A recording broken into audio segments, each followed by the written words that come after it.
दोस्तों, जब आग लगने से पहले धुआं दिखने लगे तो समझ लीजिए कि कुछ बड़ा होने वाला है। और आजकल पूरी दुनिया बांग्लादेश पर मंडरा रहे अनिश्चितता के घने बादलों को देख रही है। भारत ने एक चौंकाने वाला कदम उठाया है जिसने ढाका से लेकर वॉशिंगटन तक हलचल मचा दी है। लेकिन असली सवाल सिर्फ यह नहीं कि भारत अपने राजनयिकों के परिवारों को बांग्लादेश से क्यों वापस बुला रहा है, बल्कि यह है कि क्या बांग्लादेश फरवरी की चुनावों से पहले किसी बड़े विस्फोटक घटनाक्रम की ओर बढ़ रहा है। क्या अंतरिम नेता मोहम्मद यूनुस किसी खतरनाक साजिश में शामिल हैं? आज के इस वीडियो में हम पूरे मामले को डिटेल से समझेंगे, जिसमें जनवरी 2026 के ताजा अपडेट्स शामिल हैं। सबसे पहले बात करते हैं उस फैसले की जिसने बांग्लादेश में सनसनी फैला दी है। भारत सरकार ने बांग्लादेश को नॉन फैमिली डिप्लोमेटिक पोस्टिंग घोषित कर दिया है, यानी अब भारतीय राजनयिक हाई कमीशन के अधिकारी, काउंसलेट स्टाफ अपने पति, पत्नी या बच्चों को बांग्लादेश नहीं ले जा सकेंगे और जो परिवार पहले से वहां हैं उन्हें तुरंत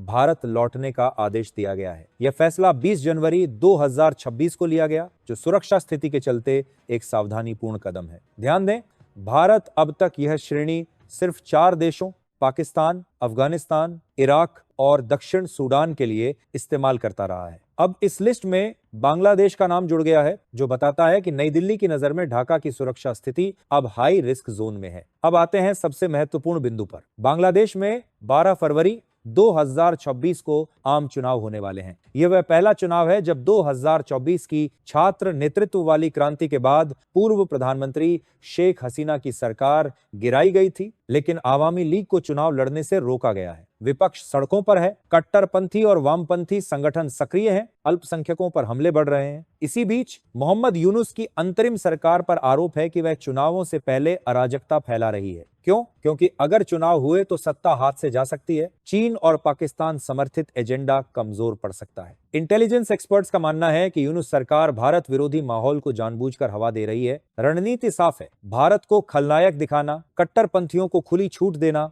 अल्पसंख्यकों और भारतीय हितों को निशाना बनाना, चुनाव से पहले हिंसा भड़काना। ऐसे हालात में भारतीय राजनयिकों के परिवार आसान निशाने बन सकते हैं और भारत ने यह खतरा समय रहते भांप लिया। नए अपडेट्स में चुनावी कैंपेनिंग गुरुवार 22 जनवरी 2026 से शुरू हो रही है, जिसने विरोध प्रदर्शनों और काउंटर प्रोटेस्ट को और तेज कर दिया है। जमात-ए-इस्लामी जैसी पार्टियां मजबूत हो रही हैं, जबकि Bangladesh nationalist party BNP front runner मानी जा रही है। सीमा पर तनाव बढ़ा है, व्यापार प्रतिबंध लगे हैं और भारत ने ढाका, चट्टोग्राम, खुलना, राजशाही व सिलहेट में अपने सभी मिशनों से परिवारों को वापस बुलाया है। भारत के इस फैसले से कई बड़े मैसेज एक साथ गए हैं। पहला, यूनुस की कथित साजिशों को पहले ही नाकाम कर दिया गया। अब अगर हिंसा हुई तो कोई भारतीय परिवार उसमें फंसेगा नहीं। दूसरा, दुनिया को साफ संकेत कि बांग्लादेश में हालात सामान्य नहीं है, यह एक डिप्लोमेटिक अलार्म है।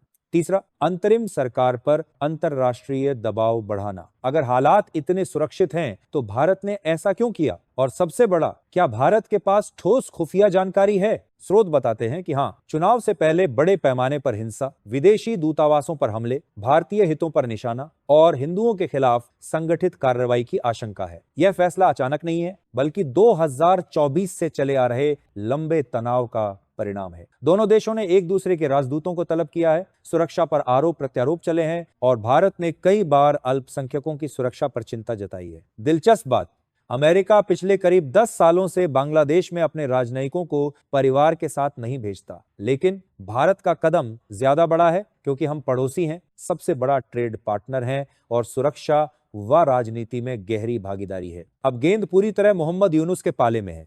अगर 12 फरवरी के चुनाव शांतिपूर्वक होते हैं, हिंदुओं पर हमले रुकते हैं, सुरक्षा स्थिति सुधरती है, तो भारत इस फैसले की समीक्षा कर सकता है। लेकिन अगर हालात बिगड़े यह सिर्फ शुरुआत मानी जाएगी। भारत का संदेश साफ है, पहले सुरक्षा, बाद में कूटनीति। चुनाव, अल्पसंख्यकों की स्थिति और नई सरकार का रुख ही तय करेगा कि भारत बांग्लादेश रिश्ते किस दिशा में जाएंगे। नए अपडेट से पता चलता है कि शेख हसीना के भारत भागने के बाद से रिश्ते और खराब हुए हैं, बॉर्डर पर विवाद बढ़े हैं और चुनाव भारत पाकिस्तान जैसे पड़ोसियों के लिए लिटमस टेस्ट साबित होंगे। तो आपको क्या लगता है, क्या बांग्लादेश में वाकई कुछ बड़ा होने वाला है, हाँ या ना? कमेंट्स में जरूर बताएं। इस डेवलपिंग स्टोरी पर और अपडेट्स के लिए जुड़े रहें